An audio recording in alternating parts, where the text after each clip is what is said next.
మంచికి మంచి, చెడుకు చెడు. పద్మదేశంలో అగ్నిదత్తుడనే ప్రఖ్యాతి గల బ్రాహ్మణుడు ఉండేవాడు. ఆయన రాజుగారి వద్ద నుంచి ఒక అగ్రహారం పుచ్చుకొని సుఖంగా జీవిస్తూ ఉండేవాడు. సోమదత్తుడు వైశ్యానరుడు అని ఆయనకు ఇద్దరు కొడుకులు ఉండేవారు. సోమదత్తుడు అందగాడు, కాని మూర్ఖుడు. వైశ్యానరుడు బుద్ధిమంతుడు, పండితుడును. తండ్రి పోయాక అన్నదమ్ములు వేరుపడ్డారు.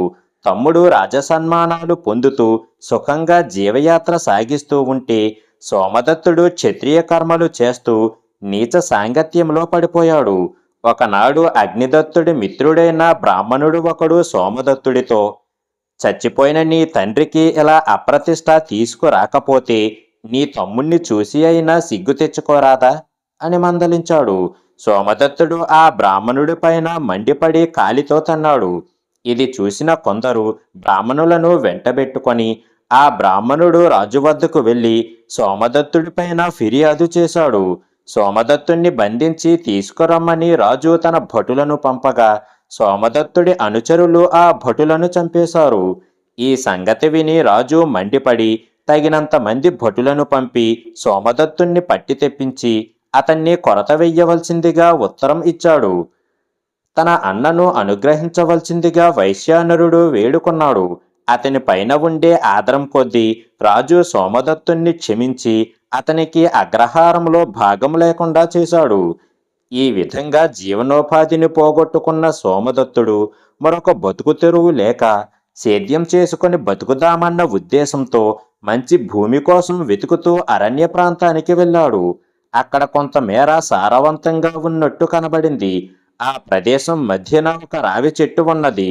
సోమదత్తుడు ఆ చెట్టుకు ప్రదక్షిణం చేసి వృక్షదేవతకు నమస్కారం చేసి పూజ చేసి నైవేద్యం పెట్టి రెండెడ్లను తీసుకువచ్చి అరక కట్టి వ్యవసాయం సాగించాడు. అతను అహోరాత్రులు ఆ పొలంలోనే ఉంటూ ఇంటి నుంచి భార్య తెచ్చిన అన్నం తినేవాడు. అతను చేసిన కృషికి ఫలితంగా పొలం బాగా పండి కోతకు వచ్చింది. సరిగ్గా ఆ సమయంలో పొరుగురాజు సేన యుద్ధం మీద అటుగా పోతూ ఆ పొలాన్ని చూసి పంటను కొల్లగొట్టింది.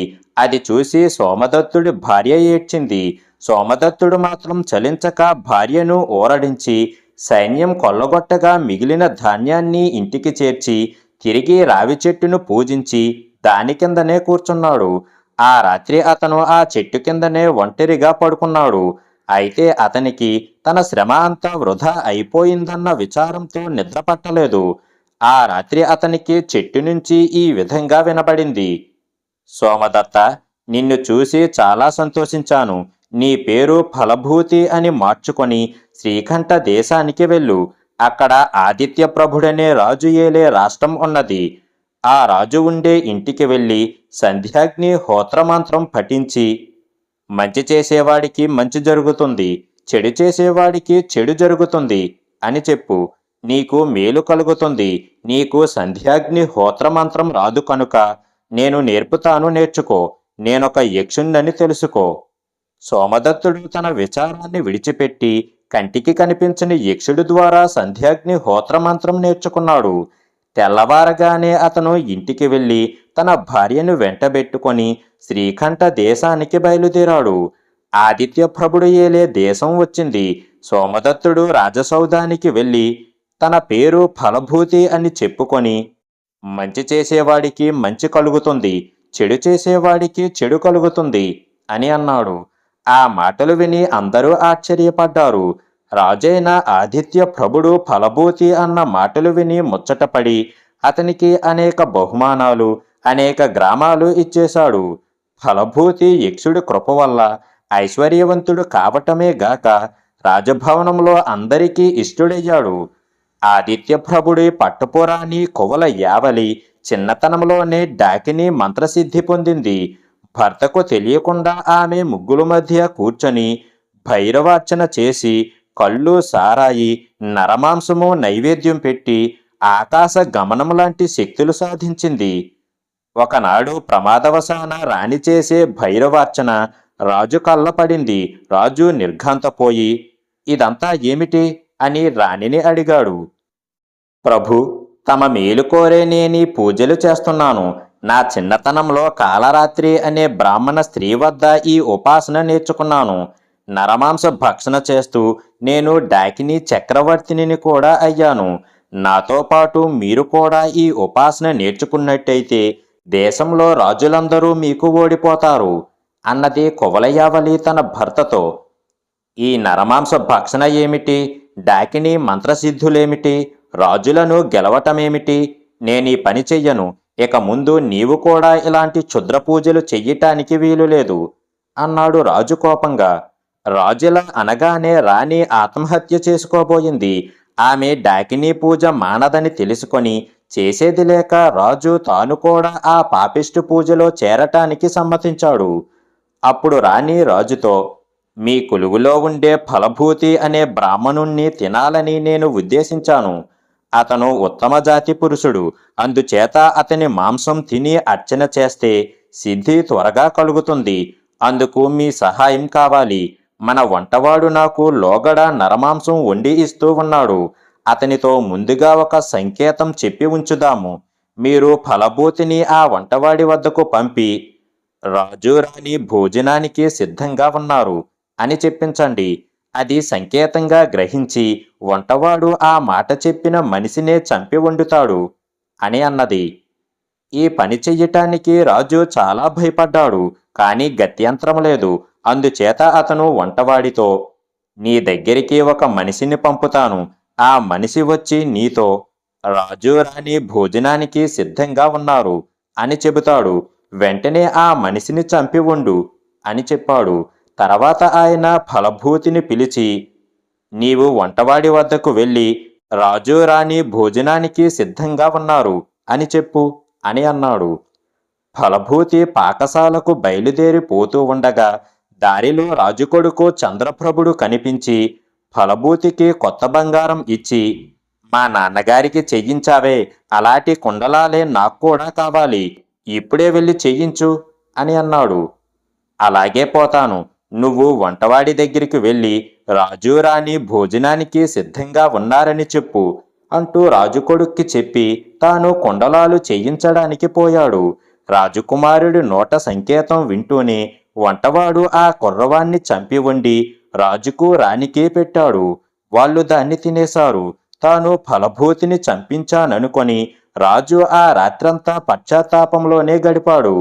మర్నాడు ఉదయం ఫలభూతి కొత్త కుండలాలు పట్టుకొని రాజు వద్దకు రాగానే రాజు నివ్వెరపోయి ఆ కుండలాల వృత్తాంతం తెలుసుకోవటం ద్వారా తన కొడుకు చచ్చాడని తెలుసుకొని, అయ్యో నాయన అని గొల్లున ఏడుస్తూ తనను తాను తిట్టుకొని రాణిని కూడా నానా తిట్లు తిట్టాడు.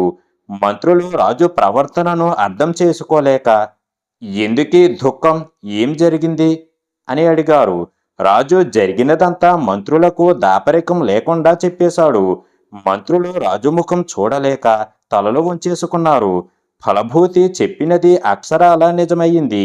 మేలు చేసేవాడికి మేలు కలుగుతుంది, కీడు చేసేవాడికి కీడు కలుగుతుంది. రాజు రాణి పుత్రశోకం భరించలేకపోయారు. వారికి జీవితం దుర్భరమైపోయింది. రాజు తన రాజ్యానికి ఫలభూతిని రాజుగా అభిషేకించి తన భార్యతో కూడా అగ్నిప్రవేశం చేశాడు. నలుగురు మిత్రులు. కదంబ దేశపు రాజుకు గుణచంద్రుడు అనే కొడుకు ఉండేవాడు. అతనికి మరి ముగ్గురు కుర్రవాళ్లను అతని వయసే గలవాళ్లను జతపరిచి విద్యాభ్యాసం చేయించాడు. మిగిలిన ముగ్గురు ఎవరంటే మంత్రి కొడుకు ధీమంతుడు, వర్తక శ్రేష్ఠి కొడుకు మణిగుప్తుడు, సేనాపతి కొడుకు జయంభరుడును. ఈ నలుగురు కలిసి పెరిగారు, కలిసి చదువుకున్నారు. విద్యాభ్యాసం పూర్తి చేసి గుణచంద్రుడు ఒక ఏడాది పాటు దేశ సంచారం చేసి లోకజ్ఞానం సంపాదించుకు రావటానికి బయలుదేరినప్పుడు మిగిలిన ముగ్గురు అతని వెంట బయలుదేరారు. ఈ నలుగురు మిత్రులు దేశ సంచారం చేస్తూ మాలవ దేశం వెళ్ళినప్పుడు గుణచంద్రుడు మాలవ దేశపు రాజకుమార్తె అయిన శశిరేఖను చూసి వరించి పెళ్లాడగోరాడు. శశిరేఖ కూడా అతన్ని వరించింది. కానీ ఆమె ఒక నియమం తెలిపింది. గుణచంద్రుడికి ముగ్గురు మిత్రులు ఉన్నట్టయితే ఆమెకు కూడా జతగా ముగ్గురు ఇష్టసఖులు ఉన్నారు. వారిలో ఒకతే మంత్రి కుమార్తె, మరొకతే ఆ దేశపు రత్నవర్తకుడి కుమార్తె, మూడోది సేనాపతి కుమార్తె. ఈ నలుగురు ఒకేసారి పెళ్లి చేసుకోవాలని, ఒకే చోటికి కాపురాలకి వెళ్ళాలని ప్రమాణాలు చేసుకొని ఉన్నారు. అదృష్టవం చేత గుణచంద్రుడికి కూడా ముగ్గురు స్నేహితులు ఉన్నారు కనుక నలుగురు కన్యలను నలుగురు స్నేహితులు ఒకేసారి పెళ్ళాడి ఒకే దేశానికి కాపురానికి వెళ్ళటానికి అవకాశం ఏర్పడింది. గుణచంద్రుడి మిత్రులు శశిరేఖ ఇష్టసఖులను పెళ్లాడటానికి సమ్మతించారు. 4 జంటలకు శాస్త్రోక్తంగా వివాహాలు జరిగాయి. నలుగురు మిత్రులు తమ భార్యలను వెంటబెట్టుకొని కదంబ రాజధానికి తిరిగి వచ్చేశారు. కొంతకాలం గడిచింది. గుణచంద్రుడి తండ్రి అయిన ముసలిరాజు చనిపోయాడు. గుణచంద్రుడు రాజ్యాభిషేకం చేసుకొని తన మిత్రులకే మంత్రి పదవి, కోశాధిపతి పదవి, సేనాపతి పదవి ఇచ్చాడు. వారి నలుగురు భార్యలు గర్భవతులు అయ్యి నలుగురికి అమితమైన ఆనందం చేకూర్చారు. ఒకనాటి సాయంకాలం రాజభవనం మిద్దెపైన నలుగురు మిత్రులు తమ భార్యలతో సహా ఇష్టాగోష్ఠిలో ఉండగా ఒక గరుడు పక్షి వచ్చి వారి సమీపంలో వాలి మనుష్య భాషలో గుణచంద్రుణ్ణి సంబోధించి ఇలా చెప్పింది: రాజా, త్వరలోనే ఈ స్త్రీలు నలుగురు పిల్లల తల్లులు కాబోతున్నారు. కానీ వీరికి పక్షిశాపం ఉన్నదని మీరు తెలుసుకోవాలి. వీళ్ళు నలుగురు చిన్నపిల్లలుగా ఉన్నప్పుడు వనవిహారం చేస్తూ చిన్న చిన్న పక్షులను రాళ్లతో కొట్టి రెక్కల పురుగులను పట్టుకొని రెక్కలు ఊడబీకి ఎంతో హింస చేశారు. పక్షులు వెళ్ళి తమ రాజైన గరుత్మంతుడితో మొరపెట్టుకోగా గరుత్మంతుడు ఈ నలుగురిని శపించాడు. ఆ శాపం ఏమిటంటే వీళ్ళ భర్తలు సంతానాన్ని కని తమ కళ్ళతో చూసుకొని సంతోషించే సమయంలోని ఆ బిడ్డలు చనిపోతారు. ఆ గర్భశోకం వీళ్లను 12 ఏళ్ల పాటు బాధిస్తుంది. ఈ దుర్వార్త మీకు ముందుగా తెలియటం మంచిదని చెప్పాను అని గరుడు పక్షి ఎగిరిపోయింది. ఈ మాటలు వినగానే అందరికీ పుట్టెడు దిగులు పట్టుకున్నది. వాళ్ళు చాలాసేపు తమలో తాము వితర్కించుకొని ఒక నిర్ణయానికి వచ్చారు. ఆ నిర్ణయం ఏమిటంటే నలుగురికి ప్రసవకాలం సమీపించగానే దాదుల చేత ప్రసవం జరిపించి పుట్టిన పిల్లలను పుట్టినట్టుగానే రాజ్యపు సరిహద్దులు దాటించి తగిన చోటికి పంపి అక్కడ వాళ్ళు పెరిగి పెద్దవారు అయ్యేటట్టు ఏర్పాటు చూడాలి. పుట్టబోయే బిడ్డలను పెంచడానికి దేశపు పొలిమేర అవతల ఉండే విభాండకుడు అనే గురువును ఏర్పాటు చేసి 12 ఏళ్ల పాటు నలుగురు పిల్లలు సుఖంగా జీవించటానికి తగిన సదుపాయాలన్నీ అమర్చారు. ప్రత్యేకంగా తయారు చేసిన పురిటి ఇళ్లలో నలుగురు స్త్రీలు ఒకే రోజున నలుగురు మగబిడ్డలను ప్రసవించారు. దాదులు ఆ పిల్లలను తల్లుల కంట కూడా పడనివ్వకుండా బయటకు తీసుకుపోయి రాజభటుల ద్వారా విభాండకుడి ఇంటికి పంపేశారు. 12 ఏళ్లు గడిచాయి. శశిరేఖ ఆమె సఖులు పక్షుల శాపం అనుభవించారు. వారు తమ పిల్లలను కళ్ళ చూసుకోలేదు. వారికి ముద్దు ముచ్చట్లు చేసుకోలేదు.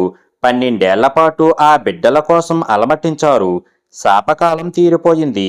ఇక విభాండకుడి వద్ద నుంచి తమ పిల్లలను తిరిగి పిలిపించుకోవచ్చు. కానీ ఇప్పుడు ఒక గడ్డు సమస్య ఏర్పడింది. ఆ నలుగురు పిల్లలలో ఎవరు ఎవరి కొడుకో తెలుసుకోవటం ఎలా? వాళ్లను పోల్చటం తల్లిదండ్రుల వశం కాదు, విభాండకుడి వశమూ కాదు. తాము ఎవరి బిడ్డలో పిల్లలకు మొదలే తెలియదు. కానీ ఆ పిల్లలు ఎవరెవరి పిల్ల అయినది పోల్చుకోకపోతే చాలా చిక్కున్నది. ఎవరు రాజు కాబోతున్నాడో, ఎవరు మంత్రి కాబోతున్నాడో, ఎవరు కోశాధికారో, ఎవరు సేనాపతి కాబోయేవాడో తెలియని పక్షంలో ఆ పిల్లలు నలుగురు బతికి ఉండి చచ్చిన వారి కిందనే జమ. ఈ సమస్యను పరిష్కరించటానికి ముసలి మంత్రి పూనుకున్నాడు. ఆయన నలుగురు వృద్ధులకు చెప్పవలసిందంతా చెప్పి విభాండకుడి గురుకులానికి పంపాడు. వాళ్ళు వెళ్ళి విభాండకుడితో మాట్లాడి ఒక్కొక్క కుర్రవాణ్ణి ఒక్కొక్కరుగా తీసుకుపోతామని చెప్పారు. విభాండకుడు ఆ కుర్రవాళ్లను నామకరణం కూడా చెయ్యక వాళ్లకు ఏకదలుడని, ద్విదలుడని, త్రిదలుడని, చతుర్దలుడని పేర్లు పెట్టి పిలుస్తూ వచ్చాడు. ఇప్పుడాయన ఆ కుర్రవాళ్లను విడివిడిగా పిలిచి, నాయనా, నిన్ను ఇంటికి తీసుకుపోవటానికి మీ తాతగారు వచ్చారు అని చెప్పాడు. 12 ఏళ్లు కలిసి పెరిగిన ఆ కుర్రవాళ్లకు విడిగా పోతున్నామని దుఃఖం కలిగింది. తాము నలుగురు ఒకే చోటికి పోతున్నట్టు వాళ్లకు గురువు చెప్పలేదు. వాళ్ళు ఒకరినొకరు వీడ్కోలు చెప్పుకొని తమ కోసం వచ్చిన ముసలివాళ్ల వెంట వేరువేరు మార్గాల బయలుదేరారు. ఏకదలుడు ముసలివాడి వెంట వెళ్ళేటప్పుడు దారిలో ఒక దొంగ వారిని అటకాయించి, మీ దగ్గర ఉండేదంతా అక్కడ పెట్టండి, లేకపోతే చంపేస్తాను అని అన్నాడు. ఏకదలుడు అకస్మాత్తుగా వాడి పైన పడి చేతిలో ఉన్న కర్ర లాక్కొని దొంగను బాదాడు. దొంగ పడిపోయాడు. ఏకదలుడు దూరంగా కనిపించిన మనుషులను కేకపెట్టి పిలిచి, ఈ దొంగను పెడరెక్కలు విరిచికట్టి మా వెంట తీసుకురండి, రాజుగారితో చెప్పి మీకు మంచి బహుమానం ఇప్పిస్తాను అని అన్నాడు. ద్విదలుడు వెళ్లే దారిలో కూడా ఒక దొంగ ఎదురై ఉన్నదంతా అక్కడ పెట్టమన్నాడు.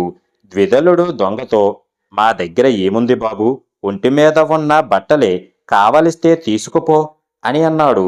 ఈ లోపల వృద్ధుడు దూరంగా ఉన్న మనుషులను కేకపెట్టి పిలుస్తూ, రండి రండి, దొంగ పట్టుకోండి అని అన్నాడు.